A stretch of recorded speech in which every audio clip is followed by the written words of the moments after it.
Good afternoon. Welcome this afternoon to uh, getting started with options. I had to remember which webcast we're on because we do have so many great webcasts throughout each and every day. So I'm glad to be here. My name is Ben Watson. I'm an education coach and senior manager here at Charles Schwab. I'm joined out there in the chat by my good friend Michael Fairborn, 20 plus year veteran in the financial market and a great educator. If you've not been to one of Michael's webcasts, I suggest you catch a number of those throughout the week.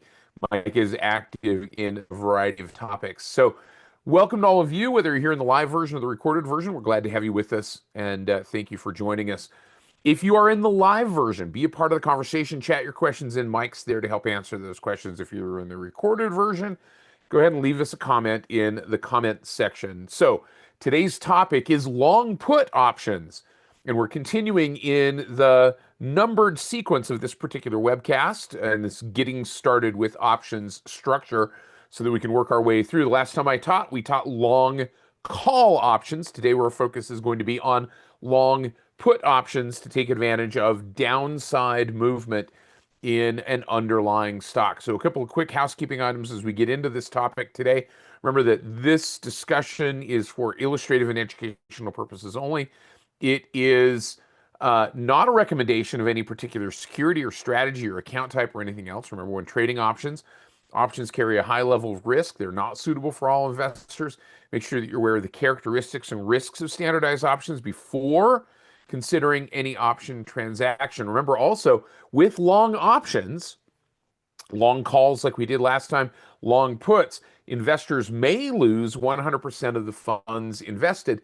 And if those long options are held through expiration and they result in exercise, which then results in a long stock position or a short stock position, then that stock can move and there is additional potential risk. So there is the possibility, theoretically, to lose more than the funds invested in the long option. So just be aware of that. We'll talk through those circumstances as we get into this discussion. Remember that investing involves risk, including the loss of principal, and in some products, like this one, loss of more than your initial investment.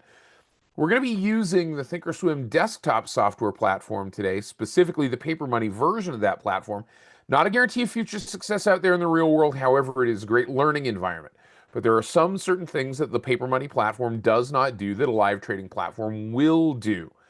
A couple of those have to do with the mechanics of the platform, namely using things like studies in scans, but primarily it focuses on fill prices. And in the paper money platform, those fill prices are generally going to be algorithmically derived, meaning those orders are generally going to fill at or near the midpoint between the bid and the ask. Whereas in a live trading environment, an order is going to fill based on prevailing market forces and may be vastly different than the fills that you've been used to getting in the paper money platform. So as you move your practice from paper money to live trading, be aware of some of those differences. As we get into this discussion, we'll talk a little bit more about that, and we'll talk about the idea of working your order. So let's talk a little bit about where we are headed in today's discussion. And this particular webcast, as I said, is 3 out of 12. We've talked about long calls. We've talked about long puts. Before that, to start this out, we talked about option basics. So now we're going to focus on long puts. Next numbered session is going to be session 4. We're going to be talking about the idea of covered calls. So be aware of that. That's going to be next up in the rotation. So we're going to talk today about defining what buying a put and long put option. We're going to determine some potential entry signals, exit signals. We're going to talk about trade management. We're going to place some example trades using the thinkorswim desktop software platform today. So let's just kind of get into this discussion of buying a put option. What does it mean to buy a put or be long a put option? Because when we see this name, this word buy, we have to remember what it is that we're doing. We're going long a put, meaning we're buying the put option. But that put option gives us the right to do something. And the right, that something that right entails is to sell. This is where the cognitive dissonance starts, because we're buying something that gives us the right to sell something at a particular strike price. So buying a put option gives us the right to sell the underlying stock at the strike price at any time up to expiration date of the put option.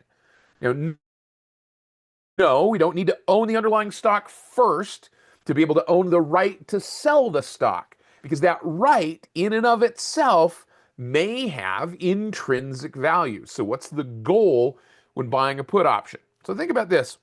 If you remember back to when you were a kid and you had one of those landline telephones, for those of you that have never experienced the landline phone, it was a telephone that was wired to the wall. And people called you on that phone, and you answered the phone, and you didn't know who was calling in most cases, but you just answered randomly, and you grabbed that phone. So think about this. When you wanted to make a call, you picked up the phone, and when you were done with the call, you put down the phone. So call up, put down. Put options benefit from the price of the underlying stock going down. Okay. And in that particular case, the benefit comes in the fact that the price of the underlying stock is lower than the price at which you have a right to sell the stock. Now, it has limited risk. The risk generally is the amount that we pay for the put option. But if we take it all the way to expiration and it has intrinsic value, and you end up with a short position in the underlying stock, the price of the stock could move, and it could cause a loss of more than the initial amount invested in the put option. So just something to be aware of. But theoretically, limited risk in the trade, limited to the amount that you are investing in the trade. Now, if the price of the underlying stock goes down, that's the desired direction. And generally, that put option is going to become more expensive. If the price of the underlying stock goes up, on the other hand, that's going to be the undesirable direction. And generally, the price of that put option is going to go down. We want the price of the put option to go up, because we want to be able to either sell the underlying contract, the stock, the put option contract, to somebody else at a later date for more than we paid for it, or we want to be able to exercise that put option contract and sell the underlying stock and realize that intrinsic value difference. So we'll talk about that as we get into a couple of specific examples over on the Thinkorswim platform here in just a moment. But again, the benefit of buying a put option, the potential benefit, is that the price of the underlying stock goes down. Now, we know that the underlying stock can only go to zero, so it's not unlimited maximum gain here. It has a limit, and that finite limit is the price of the underlying stock going all the way to zero. So that maybe isn't a realistic expectation unless you expect that the price of the underlying stock is going to go to zero within the time frame that you are trading that option. If that's the case, well, there's probably going to be some volatility to it as well. Now, there is some leverage to that. And generally, when we talk about leverage, it's being able to secure that right to do something at less than what the actual instrument would cost. So, for instance, buying a call option gives us the right to buy the underlying stock at a lower cost than just buying the underlying stock outright. Buying a put option gives us the right to sell the underlying stock at less than it would cost us to create a short position in the underlying stock outright. So we have leverage in that option contract. Generally, this is a short to intermediate term time frame type of perspective that we might use put options for. Now, there are long-term put options as well, longer dated put options that can be used, but it is a tool that's oftentimes used as a means to speculate on short-term price movement, intermediate-term price movement to the downside in underlying stocks. So it is subject, because we are long the option contract, Anytime we are long an option contract, we are subject to time decay, and that's going to be working against us. Period. End of story. Buying a put option is going to suffer from the ravages of the passage of time, just like buying a call option. If implied volatility goes up, though, that can benefit us as the buyer of a put option. If implied volatility goes down, that works against us as the buyer of a put option, so something to be aware of. But here's kind of the cool thing about buying a put option. Buying a put option to speculate on downward price movement in the underlying stock. That downward price movement in the underlying stock oftentimes causes implied volatility to rise. If implied volatility rises, that increases the value of our put option. So it's kind of like having a bonus kicker in terms of that option premium. If the price of the stock goes down, that's making our put option more expensive. And if implied volatility goes up because the price of the stock is going down, that also benefits our long put option and gives us that kind of knock-on bonus, if you will, to that rise in implied volatility. So what stocks might be good candidates? Stocks that are generally in a bearish or a bearish to neutral trend. Stocks that are liquid. We've talked about the idea of trading where the people are. Options that are liquid. They have lots of options that are trading. Options with narrow or tight bid-ask spreads, meaning there's not a lot of room between those bid-ask spreads. There's a lot of option activity that's going on. Now, downtrending stocks that are breaking support, bouncing down from a resistance level, creating a bear flag type of pattern, those are also possible entry moments into a long put option. But I think the biggest consideration here is that neutral trend or a bearish trend. Now, does it have to be a long-term bearish trend? No. Could it be a short-term bearish trend? Yes, absolutely. Could it be an intermediate term bearish trend? Yes, absolutely. And then the second biggest consideration is going to be trading volume. How liquid is the underlying stock? How liquid are the options? So that movement to the downside. So remember, we're talking about buying put options here. We've got a whole other segment, a whole other webcast that we're going to talk about in terms of cash secured puts and in terms of managing those types of trades, being on the other side of this transaction, selling a put option to create the initial entry into the trade. So buying a put option, we're going long, we're buying the option, our expectation is a downward movement in the price of the underlying stock.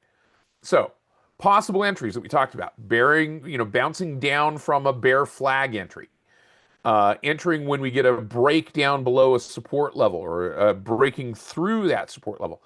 All of those are possible entry strategies into a long put. So some considerations that we might think about, and then we'll go out and we'll look at this. So selling put option is discussed in session 5, I believe. Amanda and Charles asking those questions. So selling put options, we've discussed that. By the way, we also have, and I'll let Michael find this if he can for me, we have an entire webcast on Mondays that focuses on covered calls and cash secured puts, just specifically on those two strategies, which are going to be the subjects of the next 2 webcasts in this getting started with options playlist. So I'll ask Mike to go out and find the link to that playlist for cash secured puts and covered calls. So for those of you who are asking questions about those strategies, you can get a head start on those discussions. So some considerations when buying a put option, when going long a put option. So you might think about an at-the-money strike or an in-the-money strike gaining a little bit of intrinsic value, just like we did with a long call option, thinking about buying a little bit of intrinsic value that also increases directional sensitivity or directional leverage. Expiration dates. Think about this. We want to be buying an option, whether it's call or a put, when passage of time is not really an issue. And we want to look at selling that option back to close down the trade when time decay becomes a bigger concern. So we might think about buying the option, buying a long put 50 to 150 days to go until expiration, maybe even a little bit shorter. But again, we'll talk through some of those variations. And then selling back that put option to close the transaction somewhere around the 40 to 20 days to go until expiration time frame. Now, the position size component of this, one of the things that we have to think about is this. A position size for a long option, whether it's a long call or a long put, might be based on the cost of the contract itself. So if we're buying a put option and that put option contract has a total cost of $500, for instance, for the contract, and your maximum risk tolerance per any one trade is a $500 potential loss in that any one trade, then you could trade one contract and stay within your position size limits. So just something to think about as you talk about this this strategy and you kind of implement it in your portfolio, and you look at how large your position sizes might be.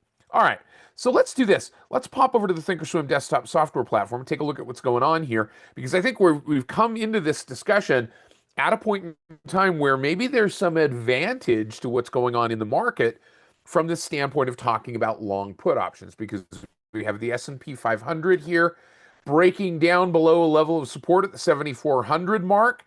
It's a little bit of a down day. Now, overall, the market is not in a downtrend. Short term, last couple of days, maybe, yes.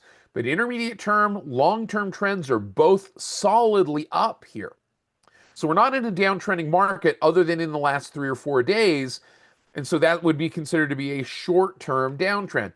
That might also lead individual stocks to move below levels of support, might be creating those entry points into long put options. The NASDAQ doing something similar, breaking below a level of support, but also kind of sitting at that level of support, and the Russell 2000 making a deeper drop to the downside in terms of the small cap stocks, but also, again, right at potentially a level of support here where we might see some movement through that floor and down to the downside. So some bearish potential in the overall market as a whole. One other thing I want to look at here really quickly is where is implied volatility, to just give us a sense of what the market is doing from an implied volatility standpoint. And implied volatility is a little bit elevated overall for the S&P 500. It's up in that 18 handle. It has been down in the 16, 17 handle. So we saw a little bit of a gap up and then sell off yesterday in terms of volatility. Today we're seeing volatility rising just slightly as the market moves down. So a little bit elevated implied volatility, not hugely elevated implied volatility, but that would also suggest that there is the possibility for implied volatility to go higher, because we're not at the highest that we've been. And in fact, we're just below the average of implied volatility here at this point. The VIX index giving us that estimation of implied volatility. So I've got a couple of examples here. And the one that I wanted to look at really quickly, let's pop over to our single grid here really quick. And let's take a look at this stock, PYPL, PayPal. And I noticed a couple of things going on with PayPal. I'm going to bring up one other tool on this chart, and that is implied volatility. And I'm going to look at where implied volatility is on this particular stock. So you notice a couple of things happening with PayPal. I'm going to add a little bit of space to the downside on this chart just so we can see this move to the downside. The overall trend for PayPal is generally to the downside. Intermediate term, PayPal has kind of been going sideways. And it's sitting kind of right along this level of support, about the 43, 44 level.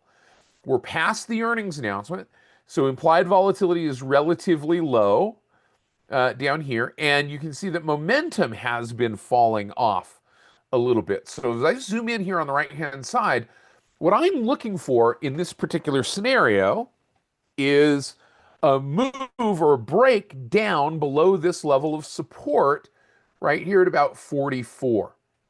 That's going to be my entry point into this trade, looking for that speculative downside movement in this particular case. So has it done it yet? Not quite. Looking for that entry coming on a break below that level of support. And you notice these candles here as this has come down. You notice each time that it gets pushed to the upside, it's met by those longer shadows or wicks to the upside, that's a pretty good indication that there's some selling pressure here that is driving this price down onto that level of support. So we could probably make the argument that there is a pretty good resistance level that looks a little bit like this. You've got kind of this descending triangle, trying to squeeze this to the downside. So we might see where this could move to potentially. We've got a level of support down here at around the 39 mark or so. I'm just going to put a line in here in this 39 level, right about there. So what I'm looking for in this short term is this move below 44 down to about 39. So about a $5 move potentially to the downside. Given what levels of support are existent here and have been in place, seeing that downside technical movement. So we'll see how far this moves and what that might translate into a long put value if it does make that move. So what we're going to do is we're going to go to the trade tab. Now, the last time this stock made about that 5-point move, I'm going to look at this range that it's been in. I'm going to take from here down to this support level, this high down to that support level, and it's taken about a month to make that move to the downside. So I'm going to go to the trade tab for PayPal, and I notice that PayPal trades with about 6.4 million shares average daily volume. It's got a very narrow bid-ask spread. In fact, you can't squeeze another penny in between the bid and the ask here on PayPal. So it's trading at a very narrow bid-ask spread. So I'm going to look for an option. If I think that it's going to take about 30 days to move to the downside, I'm going to add a little bit of time.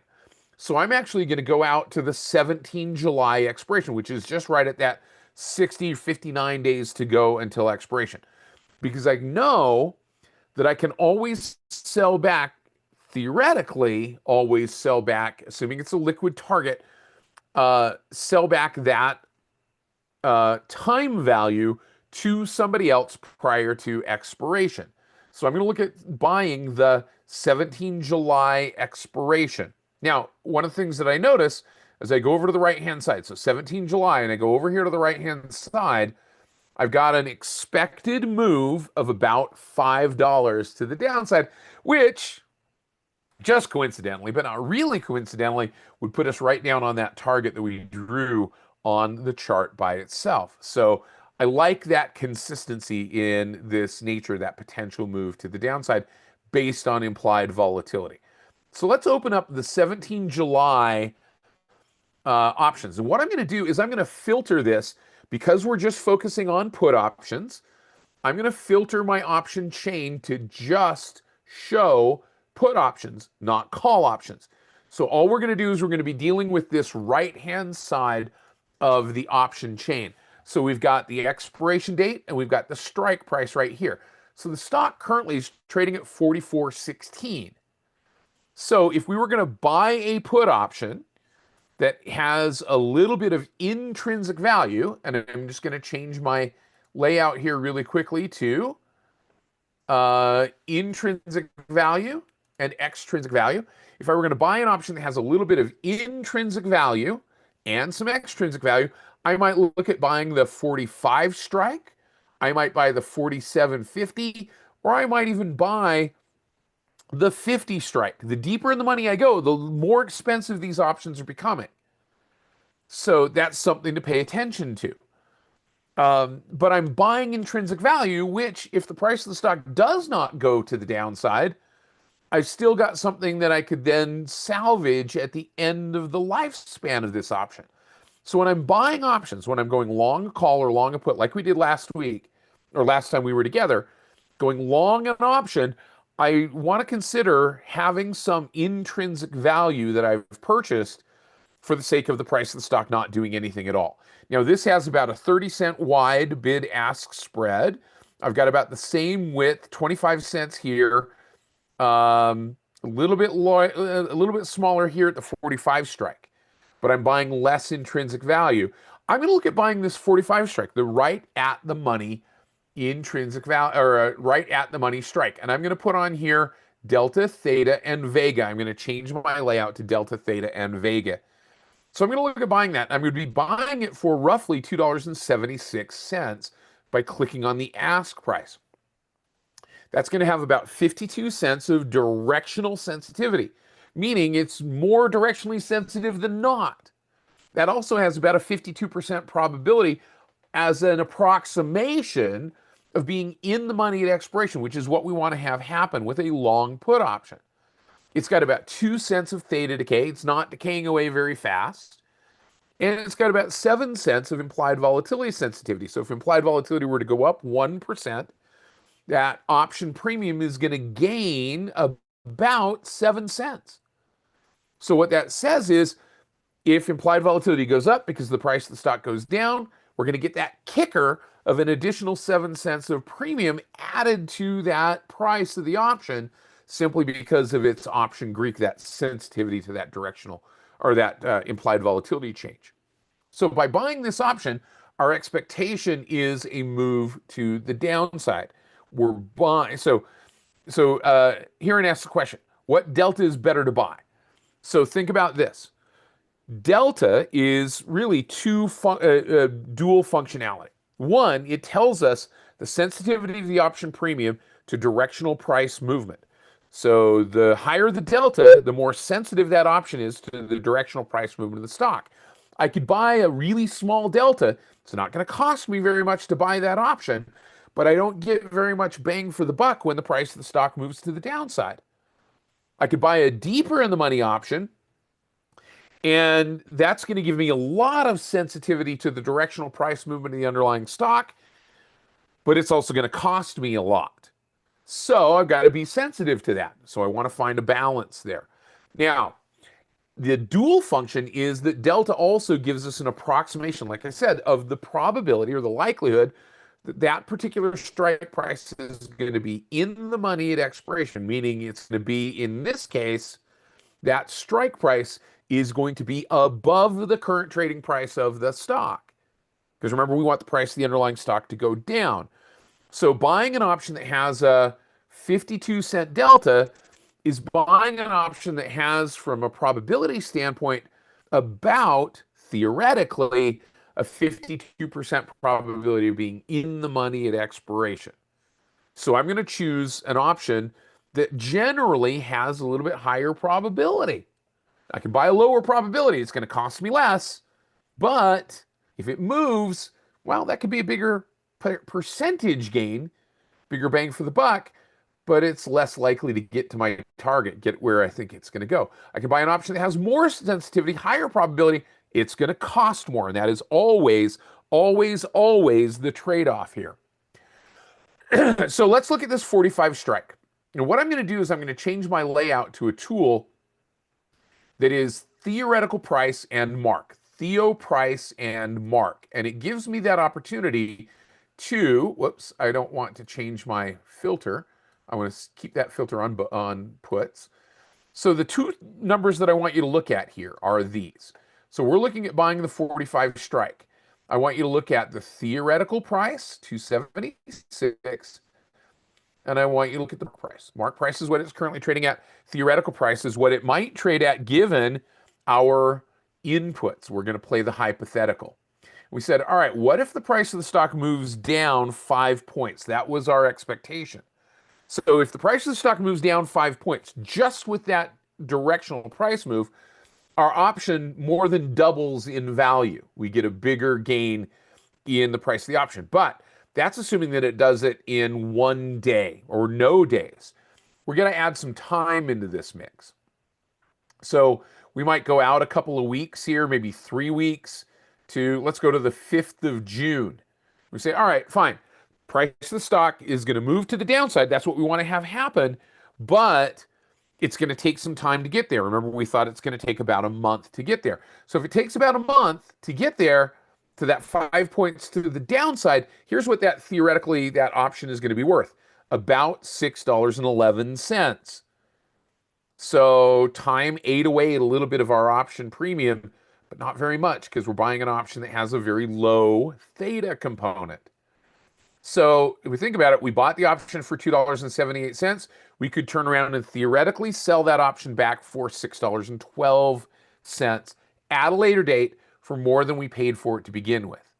Okay. And that would be the idea of an ideal scenario here. Price of the stock went down. It did it over a shorter period of time, and it worked to our favor. Now, we also talked about the fact that implied volatility, if the price of the underlying stock were to go down, implied volatility would likely go up. So what if implied volatility went up by 5% as the price of the underlying stock goes down? Well, that adds to our option premium. If implied volatility were to go up, let's say 10% instead of 5%, that's going to add about, in this case, about 40 cents to the price of 35 or 40 cents to the price of our option. So a rise in implied volatility is going to be that extra kicker to this long put option tracking that downside move in the underlying stock. So we bought the option for $2.78. It's now theoretically trading with a rise in implied volatility in a passage of time and a downside move of about $5. It's now rising to about $6.43, about double what we paid for the option. Maybe a little bit better than double what we paid for the option, maybe 2.5 times what we paid for the option. That's ideal state. Now, if the price of the stock didn't do anything, let's just reset this. Let's go back to 0. And let's go back to 0 on the implied volatility move. And we just looked at the passage of time. If time were to pass, and we were to go out to the 5th of June, and time were just to pass, remember, this doesn't have a big theta component because it's kind of the at-the-money strike. It's kind of far out dated in terms of time frame. We only lost about 40 cents in what we paid between what we paid for the option and what it would be worth here. But if we were to let this go all the way till expiration, right? Our expiration here is on the 18th of June. If we were to let this go all the way till expiration and the price of the stock does nothing, well, then theoretically, we're losing a fair amount of premium. Actually, that's out to July. So let's go out one more. Let's go out to July and go out to July 16th. Then we're losing the majority of that option premium. And all we're left with is intrinsic value in this particular case. Okay. So Randy, our expectation is stock's currently trading at 44. We're expecting the price of the stock to drop below that level, right? We want the price of the stock to continue to go to the downside. We can buy that 45 strike. That 45 strike is currently higher than where the price of the stock is currently trading. That's why we have some intrinsic value. Because if we were to sell the stock at 45, and then we could turn around and buy it on the market at 44, we've got intrinsic value of $1, right? Our expectation is the price of the stock moving to the downside. Remember, buying a put option is bearish. We're speculating on downside movement in the underlying stock. We want the price of the stock to go down. I know that seems kind of un-American. I want this to go down. Well, that's okay in this particular case. Now, that gives us that opportunity to take advantage of that move to the downside. So let's go back to the chart and let's see if we can put this trade on. Let me kill that annotation. And let's go back to our trade tab and let's change this layout from Theo Price and Mark to Delta Theta Vega. Let's go ahead and place this trade just as an example. So if I were going to put this trade on, notice that my bid-ask spread now is only 10 cents wide. Liquid option, liquid underlying stock. I'm going to click on buy or click on the ask price by left clicking on the ask price. And we're going to buy one contract of that long put option. Long meaning we're buying it, not necessarily long dated. Long in this case just means we're buying it, not the time frame. And we're going to click on confirm and send, and we're going to read through this order. We're buying one contract of the 45 strike put option, paying $2.85 for it. Our max gain is if the price of the stock goes all the way to 0. Probably not going to get all the way to 0. Our max loss is what we are paying for this option to begin with. Now, I'm going to edit this order a little bit because as you notice, remember I said that paper money, it typically fills at the mid price. So we're probably going to get right about $2.80, or we're going to pay about $2.80 for this. I'm willing to pay about $2.84 for this. But if I were trading this in a live trading account, I might think about working this order a little bit, because I know I'm probably going to be able to get this for a little bit less, theoretically, since it's fairly liquid, get this for a little bit less than that mid price. So I'm going to work this order down, and I'm going to say, hey, let's see if I can get this for $2.78 or 75 cents. Now, the bid ask spread for this right now is 275 by 283. So if I can work that order a little bit and try to get that down and see if that order gets filled, if I can afford to be patient at getting into the trade and try to get into this at the bid price or better, maybe at 275, we'll see if that order fills. And in a live trading account, that's an idea that makes sense from the standpoint of working that order, trying to work inside that bid-ask spread a little bit. In paper money, I know the reality is I'm probably going to get filled more towards the bid price. So I'm going to put that order in. I'm going to click on confirm and send. We may need to bump that a little bit just because it's paper money, but I'm going to put this in our long options group. Click on send, fire that order off. Now, because it's paper money, it's probably not going to fill at that point. But if I were in a live trading account, I can try to work that order. And then what I might come back over here to do, if I have to get this order to fill, come back to my working orders, and I might work this order a little bit and bump to see if I can get into the trade. So just so that we can get into this, I'm going to open up that lock and try to get this filled just so that we can get this filled and in place. And I opened that up, and we'll see if that order fills for us. And it did. So now that order filled. We bought this option for $2.80, midpoint, right? That's the algorithmic fill that we talked about in paper money. By the way, speaking of that, we've got a feedback survey back there down there in the chat. Thanks, Mike, for posting that. I appreciate that. That gives us the opportunity to make these webcasts better for you. So this is a long put option. So Cinnamon asks a great question. What levels would we consider for a stop loss or a target for this long put? We already know what our target is, right? We already know that our target is right down around that 39 strike. So we're going to expect that the underlying stock is going to make the move down to that point. That's going to be our kind of target for this. And so I don't know exactly what it's going to be worth if the price of the stock gets to that point, because I don't know what implied volatility is going to do. So I might base my exit on the price of the underlying stock getting to 39. Now, in terms of putting a stop loss on a long option, we talked quite a bit about this the last time that we were together and talking about long call options. And I'm not a big fan of putting a stop loss on a long put or a long option. I'm willing, because remember what we paid for this trade was about $2.85 times 100 shares. We paid 285 bucks. So I'm willing to just leave that as my initial risk in the trade, because I can adjust my position size. So let's say my position size tolerance allows me to risk $500 or $600 per trade in any one particular trade. That would let me trade just about 2 contracts. So I would adjust my position size to that theoretical maximum loss as opposed to putting a stop loss on this long option, because options can be volatile intraday, and that price can go up and down. And if it goes up and down and that bid-ask spread widens out, I could get kicked out on my stop, and then the price of the underlying stock goes and does exactly what I expected it to do. So I don't oftentimes put a stop order on a long put option. I'm much more willing to adjust my position size to reflect the maximum theoretical loss in the trade. Okay? All right. So there's that idea of that break to the downside. Now, there's another means that we could use, another way that we could use a long put option. And that is in a protective manner. So I want to show you something here. And this is an idea. So I'm going to take a look at this particular chart. This is TGT, Target.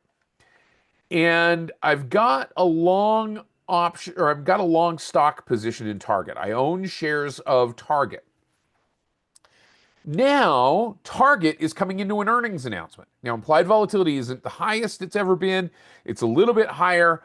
and it could go down after the earnings announcement. But what I might want to do is put some protection in place. Now, I could, if I own shares of Target, I could put a stop loss on those. But that's going to be imprecise in terms of how I get out of that trade. And in order for it to be effective to protect me, I have to sell the underlying stock. But if I'm going to buy it, if I'm going to put protection on this trade, I'm long Target. I want Target to continue to move higher because I own it. That's not a recommendation. That's just simply an illustrative example. But I might buy a put option that kicks in with protection and starts getting more valuable as the price of the stock goes down, so I could benefit from that put option getting more valuable without having to sell my underlying stock. So I notice that I've got this level of support right here at about 118 on Target.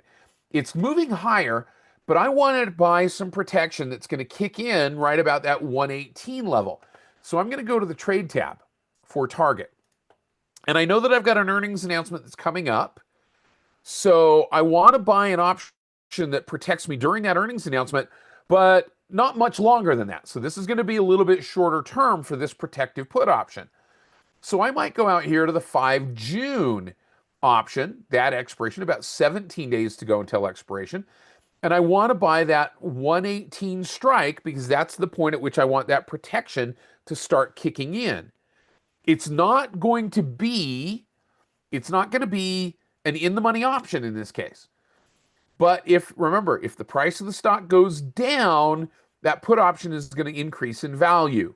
So I'm going to buy this protective option, which gives me the right to sell the stock at $118 a share.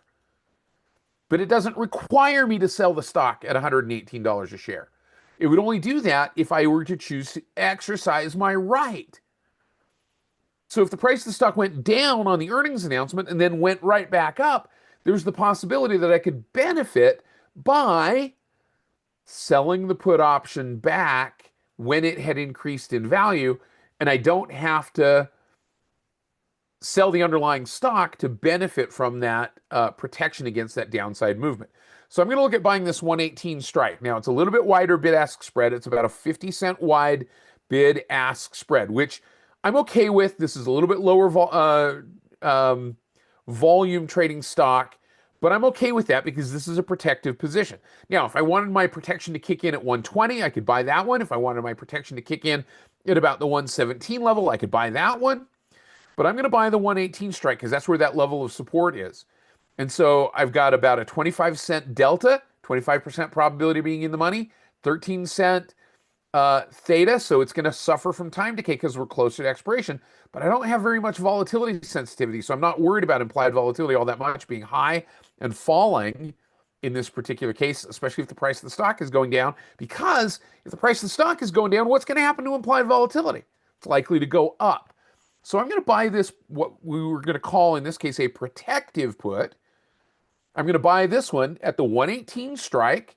And my expectation here is that the price of the underlying stock, because I own it, I don't want it to go down, but I'm willing to buy a protective instrument to offset potential downside movement for a short period of time. So it's as if I'm buying a hedge against the possibility of the price of the stock going down. Now, this isn't something that I would necessarily do all the time against an uptrending stock, just when there is the potential for a news announcement, like an earnings announcement, and some adverse movement in the price of the stock. So I'm going to click on confirm and send. We're going to read through this order, and I'm going to say, look, I'm covered. My option starts to break even and starts to gain value if the price of the stock goes below 115.47. So that's covering the cost of the put option. So I'm offsetting any move below that 115 level. Max profit is the price of the stock going all the way to zero. But I don't want this to get to necessarily max profit because I own the underlying stock. So you got to remember what the purpose of this is. This is for protective purposes. So I'm going to go ahead and I'm going to put this in my long options group, and I'm going to click on send and fire that order off. And we bought that put option for $2.31. So since I have a long stock position in Target, let's come down here. I've got that long stock position in Target. I might take that long stock position right here, 100 shares. I'm going to move that to my group long options so that I can see this. So here's my long stock position. Here's my long put option. So I've provided some protection for the price of the stock moving to the downside. So two ways that we can use put options.